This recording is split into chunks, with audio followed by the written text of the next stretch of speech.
ketiga, kebebasan beragama.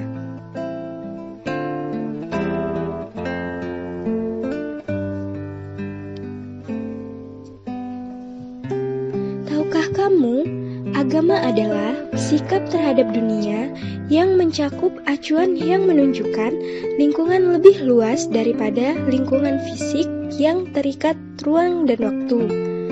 Dalam hal ini, yang dimaksud adalah dunia spiritual.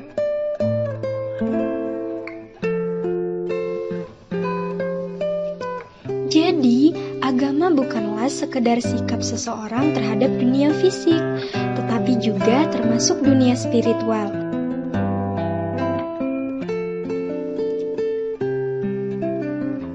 Banyak orang tidak mau pusing-pusing dalam memilih agama. Nah, bagaimana sikap yang benar untuk menerima sebuah ajaran? Bagaimana pula memutuskan ajaran yang benar?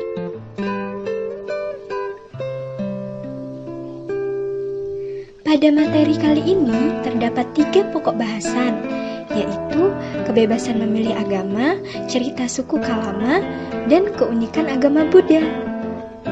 Negara Indonesia adalah negara yang berasaskan Pancasila dan bukan negara agama.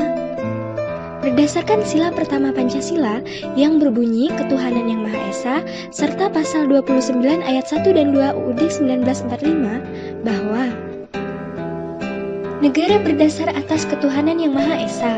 Negara menjamin kemerdekaan tiap-tiap penduduk untuk memeluk agamanya masing-masing dan untuk beribadat menurut agamanya dan kepercayaannya itu.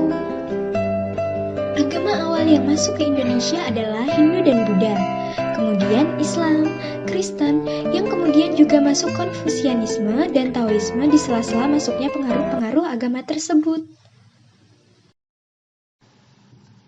Kriteria agama.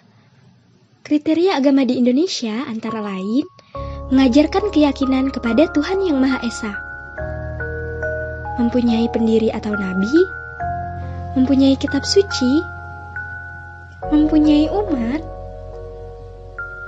mempunyai tempat ibadah, dan mempunyai kegiatan ritual.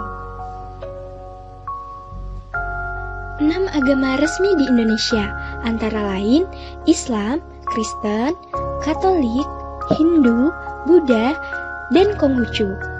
6 agama tersebut memiliki tempat ibadahnya masing-masing, di mana umat Islam beribadah di masjid, umat Kristen dan Katolik beribadah di gereja, umat Hindu beribadah di pura, umat Buddha beribadah di wihara, dan umat Konghucu beribadah di kelenteng.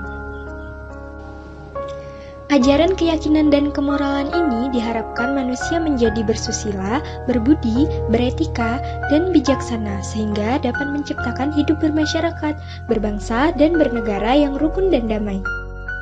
Agama-agama tersebut mengajarkan kebaikan dan kebahagiaan duniawi maupun surgawi. Agama-agama tersebut memiliki ciri khas dan ruang lingkup ajaran sendiri-sendiri dalam membimbing umatnya untuk mendapatkan kebahagiaan.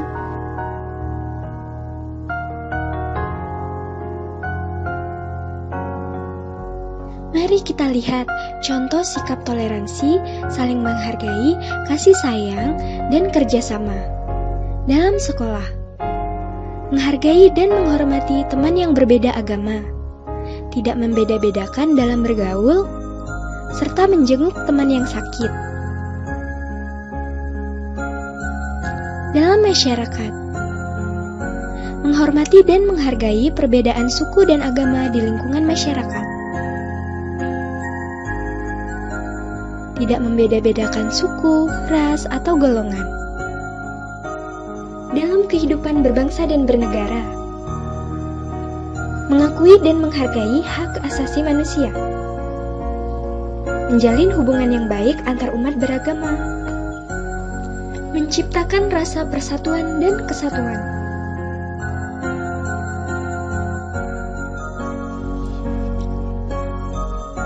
Cerita suku Kalama.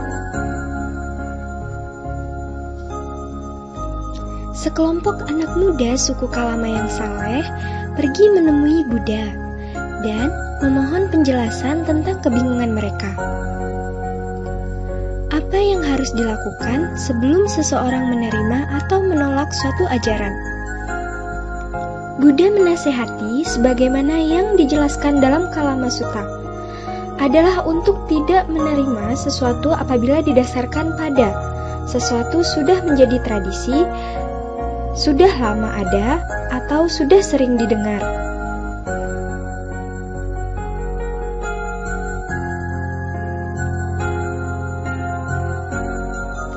Itulah mengapa Sang Buddha berkata, jangan menerima apa yang hanya sekali kamu dengar.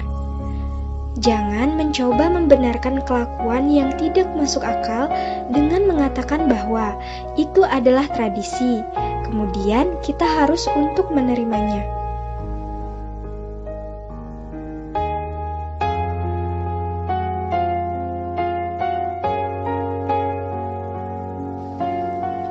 Keunikan agama Buddha.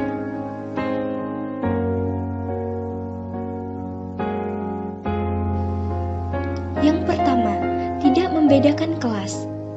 Buddha mengajarkan bahwa manusia menjadi baik atau menjadi jahat bukan karena kasta, status sosial, bukan pula karena kepercayaan atau keyakinannya dalam menganut suatu ajaran agama tertentu. Damai dengan ajaran welas asih yang universal. Buddha mengajarkan kita untuk memancarkan cinta kasih kepada semua makhluk yang di dalamnya ada manusia, hewan, dan lain-lain tanpa kecuali. Buddha tidak pernah memaksa seorang pun untuk mempercayai ajarannya.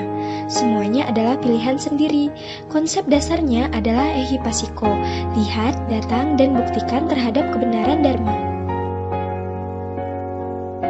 Buddha pernah berkata, jangan percaya apa yang kukatakan kepadamu. Kajilah dengan kebijaksanaanmu sendiri secara cermat dan teliti apa yang kukatakan. Buddha bersabda, jadikanlah dirimu sebagai pelindung dirimu sendiri. Bagi orang yang telah terlatih dan melaksanakan Dharma dengan baik, maka dia telah mencapai perlindungan terbaik. Anti kekerasan. Dari awal perkembangan sampai sekarang, kurang lebih 2600 tahun, perkembangan agama Buddha tidak pernah menyebabkan peperangan dan pertumpahan darah. Sekian presentasi dari saya. Apabila ada kata yang kurang berkenan, saya mohon maaf, dan atas perhatiannya saya ucapkan terima kasih.